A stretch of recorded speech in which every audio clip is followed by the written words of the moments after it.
แล้วก็ขอพูดโดยตรงว่าสำหรับผลของการประพฤติปฏิบัตินั้นหากว่าเราตั้งอกตั้งใจประพฤติปฏิบัติอยู่ผลก็ย่อมมีอยู่เป็นธรรมดา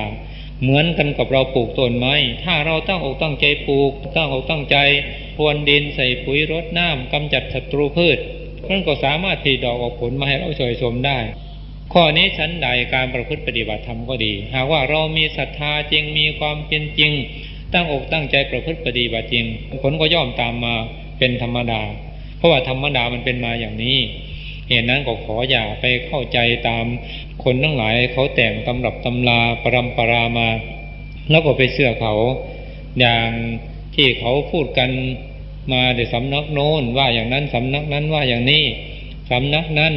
เมื่อก่อนโน้นเป็นพระมหากัสสปะมากะเป็นมหากัสสปะทำสุขของพระพุทธเจ้ากลับจากศาสตร์โน้นมาเกิดเป็นพระรูปนี้หรือว่าผู้นี้เมื่อก่อนโน้นเคยเป็นพระสารีบุตร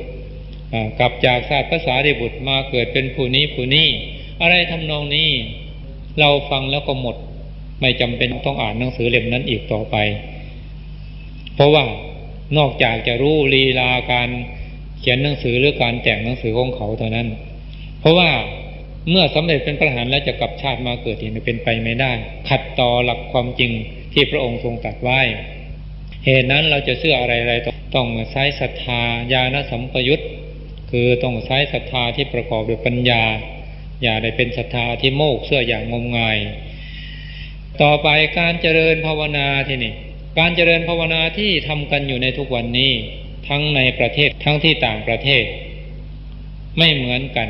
คือบางสำนักก็ใช้คำภาวนาอย่างหนึ่งบางสำนักก็ใช้คำภาวนาอย่างหนึ่ง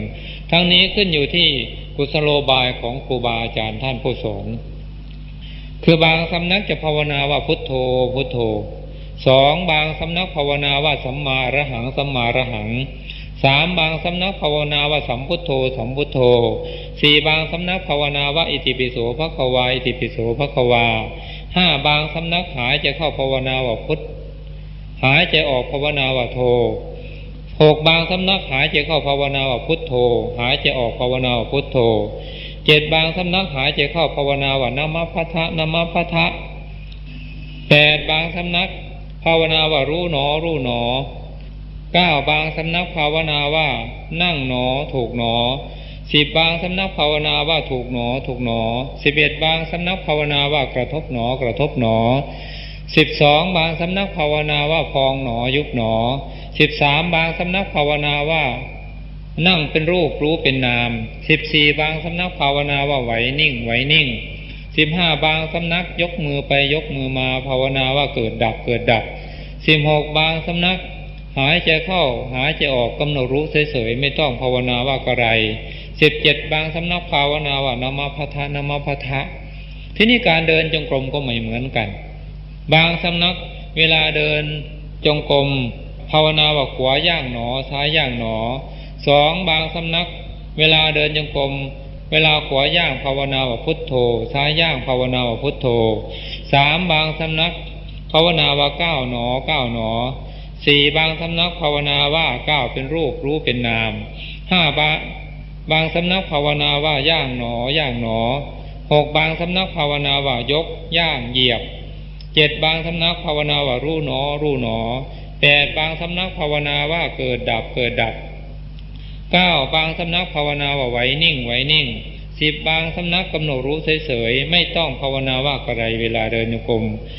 11บางสำนักเวลาเดินโยกมภาวนาว่าไหวนิ่งไหวนิ่งทีนี้การที่กล่าวมาทั้งหมดนี้สำนักไหนผิดสำนักไหนถูกด้วยกันทั้งนั้นไม่มีสำนักไหนผิดเลยคือหมายความว่าถ้าการภาวนานั้นเราภาวนาต้องการที่จะทำจิตให้ของเราสงบเป็นสมาธิเป็นอุปจารสมาธิเป็นอัปปนาสมาธิเป็นฌานก็ถูกแบบสมถภาวนาหรือสมถกรรมฐานแต่ถ้าเราภาวนาหรือบริกรรมเพื่อจะทำให้เกิดปัญญาเพื่อจะให้รู้แจ้งถึงสภาวะธรรมหรือสิ่งที่ตนภาวนานั้นเช่นเราภาวนาพองขึ้นมาภาวนาพุทโธยุบลงไปภาวนาพุทโธก็ดีพองขึ้นมาภาวนาพองเนาะก็ดียุบลงไปภาวนาว่ายุบเนาะก็ดีเราต้องการจะรู้ว่าต้นพองเป็นอย่างไรกลางพองเป็นอย่างไรสุดพองเป็นอย่างไร ต้นยุบเป็นอย่างไรกลางยุบเป็นอย่างไรสุดยุบเป็นอย่างไรเราสำเนียกในใจให้รู้สภาวะความเป็นจริงในอารมณ์ของกรรมฐานที่ตนบริกรรมและตนภาวนานั้นก็ถูกแบบวิปัสสนากรรมฐานทีนี้การเจริญพระกรรมฐานนั้นถ้าว่าเราใช้เพียงขั้นบริกรรมก็เป็นสมถะภาวนาหรือสมถกรรมฐานคือใช้แต่เป็นเพียงบริกรรมว่าพุทโธพุทโธพุทโธหรือพองน้อยุบน้อพองน้อยุบน้อไปเรื่อยๆไม่เกี่ยวด้วยปัญญาเป็นแต่เพียงจะทำใจให้สงบเป็นอัปปนาสมาธิถ้าเราใช้เพียงขั้นบริกรรมอย่างนี้ก็ถูกแบบสมถภาวนาแต่ถ้าเราใช้พิธีกำหนดนี่เรากำหนดเช่นว่าเวลายกเท้าขึ้นไปขวาย่างน้อเริ่มยกเป็นอย่างไรก้าวเป็นอย่างไรเวียงลงเป็นอย่างไรเวลาเหยียบเป็นอย่างไรขาไหนหนักขาไหนเบาเรารู้กำหนดอาการพองอาการยุบต้นพองกลางพองสุดพองเป็นอย่างไรต้นยุบกลางยุบสุดยุบเป็นอย่างไรเรากำหนดรู้อาการของมันถ้าใช้วิธีกำหนดอย่างนี้ก็ถูกแบบวิปัสสนาภาวนาหรือวิปัสสนากรรมฐานแต่ถึงอย่างไรก็ขอให้ท่านทั้งหลายได้ทำความเข้าใจว่าการบริกรรมก็ดีการกำหนดก็ดีเราไม่เอาเราบริกรรมหรือเรากำหนดเพื่อรอการเกิดขึ้นของสมาธิสมาบัติ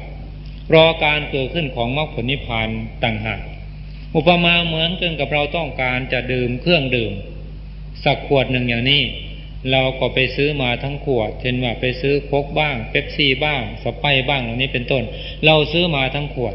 เมื่อซื้อมาแล้วเราก็เปิดดื่มแต่น้ำของมันเท่านั้นขวดเราก็ทิ้งไปข้อนี้ชั้นใด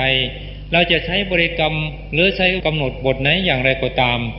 เราบริกรรมและกำหนดเพื่อรอการเกิดขึ้นของสมาธิสมาบัติมรรคผลนิพพานเท่านั้นเมื่อสมาธิสมาบัติมรรคผลนิพพานเกิดขึ้นมาแล้วคำบริกรรมและคำภาวนานั้นเราก็ทิ้งไปเราเอามรรคเอาผลเอานิพพานเอาสมาบัตินั้นต่างหาก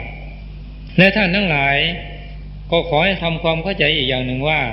เพราะเหตุไรว่าการบริกรรมหรือการภาวนานี้จึงมีมากเพราะเห็นว่าธรรมะอันเป็นคำสั่งสอนขององค์สมเด็จพระสัมมาสัมพุทธเจ้านั้นมีมากคือมีถึง 84,000 ข้อหรือ 84,000 พระธรรมขันธ์พระคาถาเหตุนั้นเวลาปฏิบัติใครจะเอาที่ไหนมาบริกรรมมาภาวนามากำหนดได้ทั้งนั้นใครจะบริกรรมอย่างไรภาวนาอย่างไรหรือกำหนดอย่างไรก็ตามผลที่ต้องการเหมือนกันหมดคือต้องการที่จะพ้นทุกข์ต้องการจะบรรลุผู้สุขอันไพบูลย์คือมรรคผลนิพพานเหมือนกันหมดอุปมาเหมือนกับคนทั้งหลายเกิดขึ้นมาแล้วต้องการเงินด้วยกันทั้งนั้น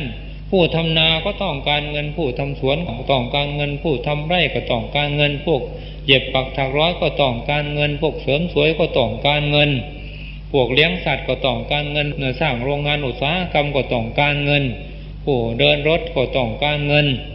ผู้เป็นข้าราชการก็ต้องการเงินผู้ทำมาค้าขายก็ต้องการเงิน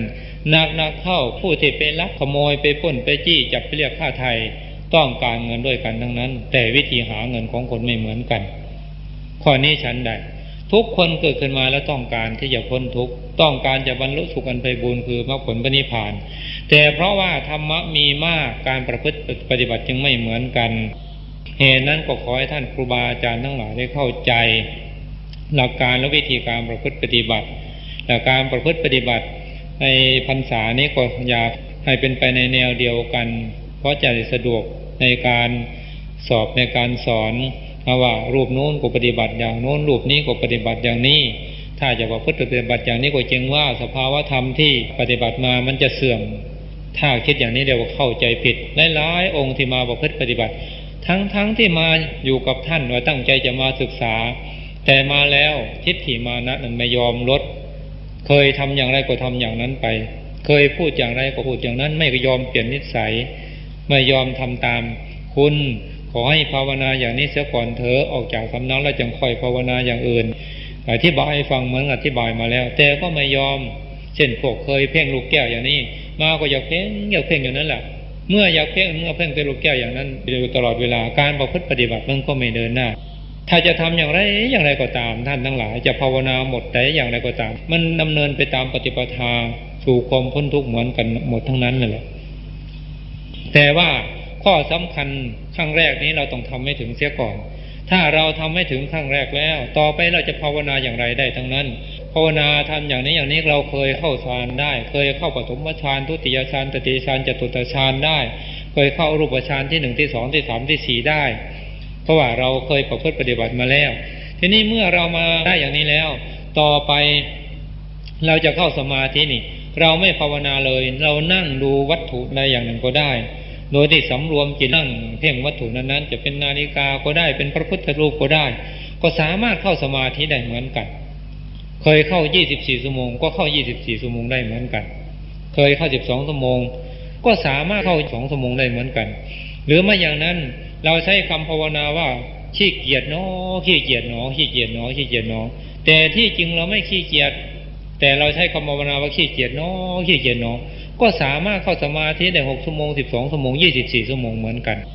หรือว่าเราจะภาวนาว่าอยากตายเนาะอยากตายเนาะอยากตายเนาะแต่เราไม่อยากตายนะแต่เราใช้คำภาวนาว่าอยากตายเนาะอยากตายเนาะก็สามารถเข้าสมาธิได้6ชั่วโมง12ชั่วโมง24ชั่วโมงหรือ30ชั่วโมงได้เหมือนกันแต่เรามีข้อแม้อยู่ว่าต้องประพฤติปฏิบัติให้ถึงที่เสียก่อนให้ได้เสียก่อนจึงจะทำอย่างนี้ได้หากว่ายังไม่ได้ไปถึงเราจะมาภาวนาอย่างนี้ก็ทำไม่ได้เหตุนั้นขอให้ท่านทั้งหลายได้เข้าใจตามนี้